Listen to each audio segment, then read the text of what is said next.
है। यहाँ से पहले बिंदु को मरीचि ऋषि के नाम से जानते हैं। उसके बाद में जो बिंदु है वो कहलाते हैं ऋषि वशिष्ठा।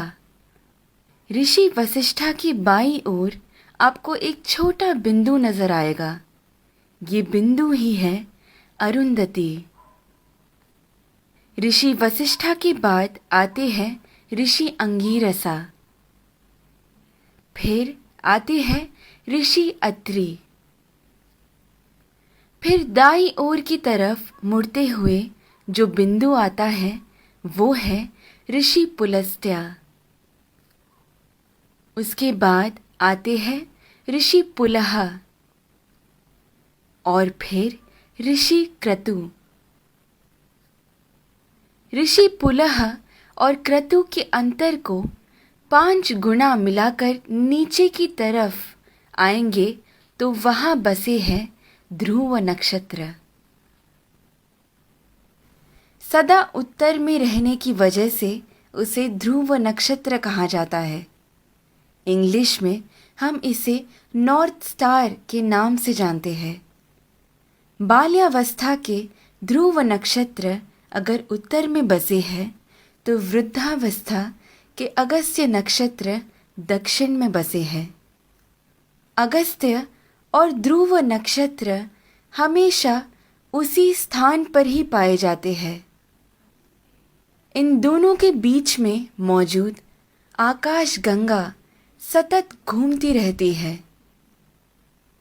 इस कारण से हमारी धरती अक्ष के ऊपर घूमकर घूमती रहती है।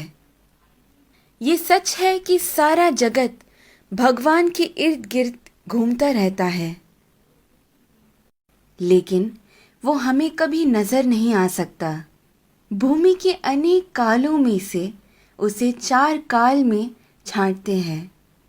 ऊपर नजर आ रहा पीठ के बल सोया हुआ प्रश्न चिन्ह के आकार में बना हुआ सप्त ऋषि मंडल हमें वसंत ऋतु में ठीक ऐसे ही नजर आता है। आगे बढ़ते हुए शिशिर ऋतु यानी ठंड के मौसम में हमें सप्त ऋषि मंडल ऐसे नजर आता है।